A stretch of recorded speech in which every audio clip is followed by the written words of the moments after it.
10 days ago, the world watched in horror as men, women, and children were massacred in Syria in the worst chemical weapons attack of the 21st century. Yesterday, the United States presented a powerful case that the Syrian government was responsible for this attack on its own people. Our intelligence shows the Assad regime and its forces preparing to use chemical weapons, launching rockets in the highly populated suburbs of Damascus, and acknowledging that a chemical weapons attack took place.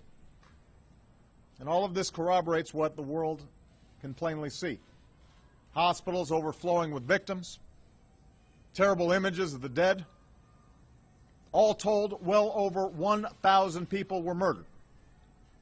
Several hundred of them were children. Young girls and boys gassed to death by their own government.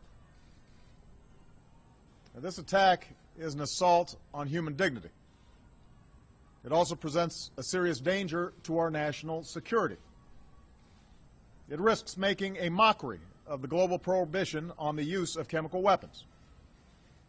It endangers our friends and our partners along Syria's borders, including Israel, Jordan, Turkey, Lebanon, and Iraq. It could lead to escalating use of chemical weapons or their proliferation to terrorist groups who would do our people harm. In a world with many dangers, this menace must be confronted. Now, after careful deliberation, I have decided that the United States should take military action against Syrian regime targets. This would not be an open-ended intervention. We would not put boots on the ground. Instead, our action would be designed to be limited in duration and scope. But I'm confident we can hold the Assad regime accountable for their use of chemical weapons, deter this kind of behavior, and degrade their capacity to carry it out. Our military has positioned assets in the region. The chairman of the Joint Chiefs has informed me that we are prepared to strike whenever we choose. Moreover, the chairman has indicated to me that our capacity to execute this mission is not time sensitive. It will be effective tomorrow, or next week, or 1 month from now. And I'm prepared to give that order. But, having made my decision as Commander-in-Chief based on what I am convinced is our national security interests, I'm also mindful that I'm the President of the world's oldest constitutional democracy. I've long believed that our power is rooted not just in our military might, but in our example as a government of the people, by the people, and for the people. And that's why I've made a second decision.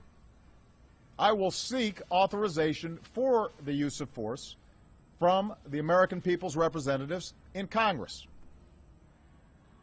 Over the last several days, we've heard from members of Congress who want their voices to be heard. I absolutely agree. So this morning I spoke with all 4 congressional leaders, and they've agreed to schedule a debate and then a vote as soon as Congress comes back into session. In the coming days, my administration stands ready to provide every member with the information they need to understand what happened in Syria and why it has such profound implications for America's national security. And all of us should be accountable as we move forward, and that can only be accomplished with a vote. I'm confident in the case our government has made without waiting for UN inspectors. I'm comfortable going forward without the approval of a United Nations Security Council that so far has been completely paralyzed and unwilling to hold Assad accountable.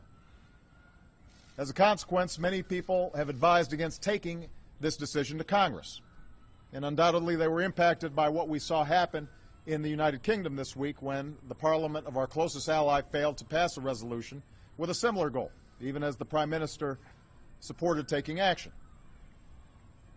Yet while I believe I have the authority to carry out this military action without specific congressional authorization, I know that the country will be stronger if we take this course, and our actions will be even more effective. We should have this debate because the issues are too big for business as usual. And this morning, John Boehner, Harry Reid, Nancy Pelosi, and Mitch McConnell agreed that this is the right thing to do for our democracy. A country faces few decisions as grave as using military force, even when that force is limited. I respect the views of those who call for caution, particularly as our country emerges from a time of war that I was elected in part to end. But if we really do want to turn away from taking appropriate action in the face of such an unspeakable outrage, then we must acknowledge the costs of doing nothing. Here's my question for every member of Congress and every member of the global community.